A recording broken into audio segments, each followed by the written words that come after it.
Economic tensions between the United States and China increased recently, with the Trump administration leveling stiff tariffs against China and Beijing promising to retaliate.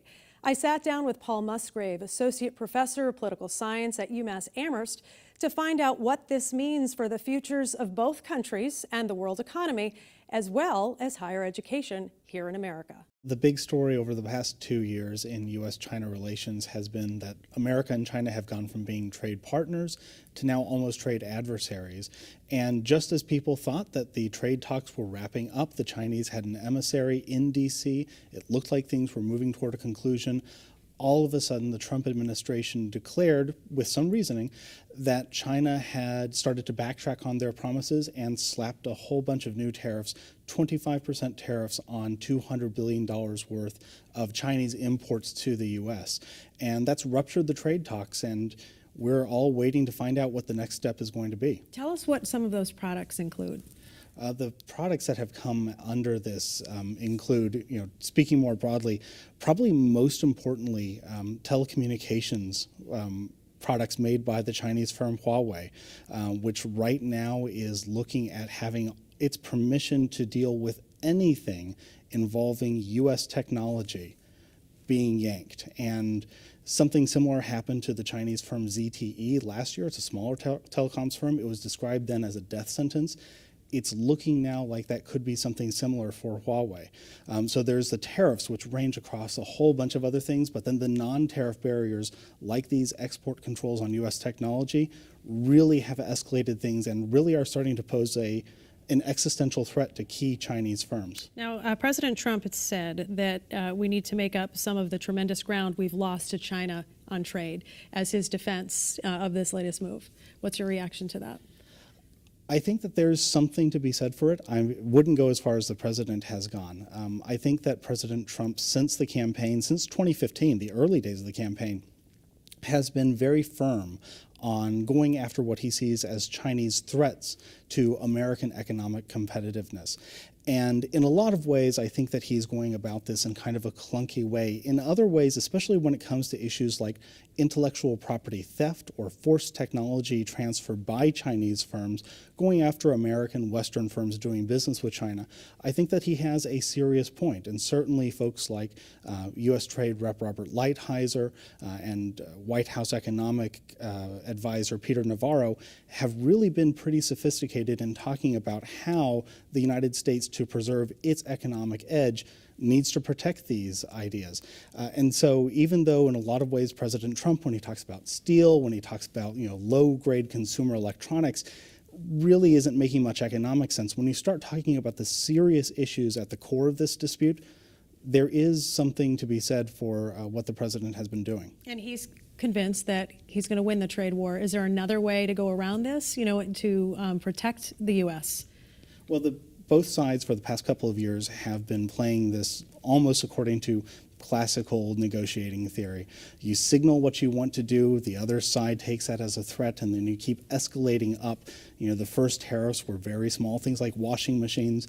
Then you had rounds that were $10, $15 billion worth of products, and now both sides are looking at tariffs on hundreds of billions of dollars worth of goods, worth of services being subjected to this.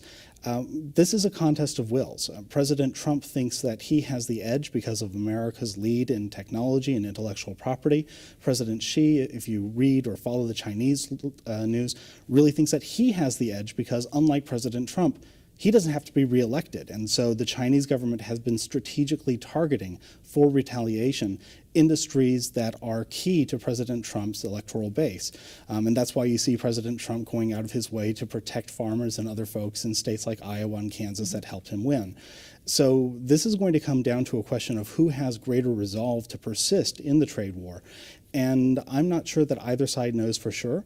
And I think that both sides are going to have lots of incentives to keep escalating even further. How will this affect consumers? Well, it's going to affect them mostly negatively. If you're buying things, like washing machines, like iPads or iPhones, you're involved in trade with China. And because Chinese manufacturing is involved in so many global supply chains, even if they don't make everything, they might assemble things or make key parts.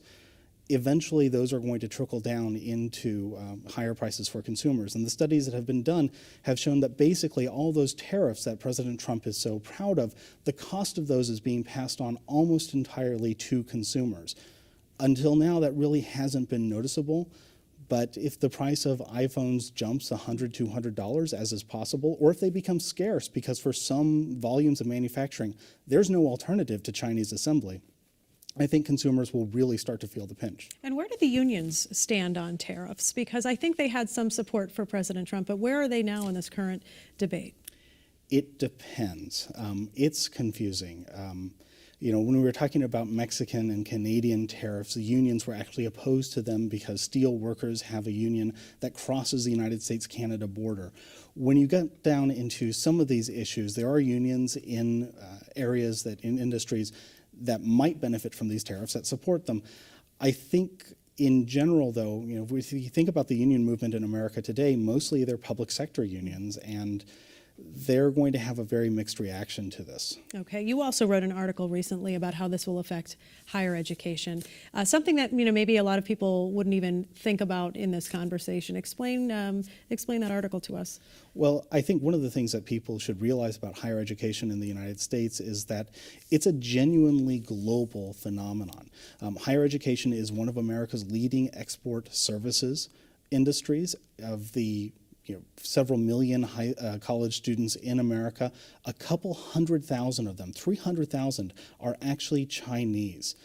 So America has the largest international higher education market, and the Chinese students comprise the biggest sector of that. If Chinese students comprise their own state universities, take one state, all the students in there, they would actually be the 19th largest state in the United States in terms of their college enrollment. Over the past couple of months, as we've started to see the trade war really heat up and things where almost day to day, hour to hour, the trade war has escalated sharply, the range of industries that are affected by this has really grown. And I think that at this point we should begin thinking about when and who is going to bring higher education into the trade dispute.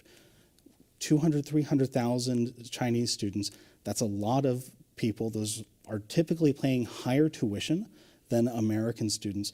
There are probably dozens, if not a couple hundred, American universities who, if those students went away, would be faced with some difficult choices. Do you think those students would go away? Do you think they'd be encouraged or discouraged from coming to the U.S.? Well, one scenario that this could happen is exactly that back in China, the government strongly discourages or even outright bans students from traveling to the United States for higher education. Something like that happened in Canadian and Saudi relations last year when Canada started to criticize Riyadh's human rights programs.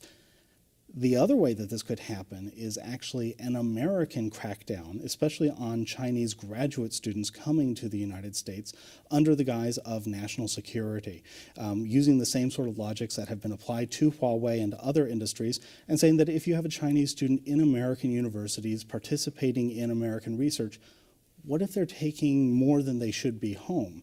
And there's actually been a bill introduced in Congress to curb dramatically the number of visas given to Chinese graduate students according to that logic. So either one of these countries could actually make that calculation and really crack down on Chinese students coming to the United States.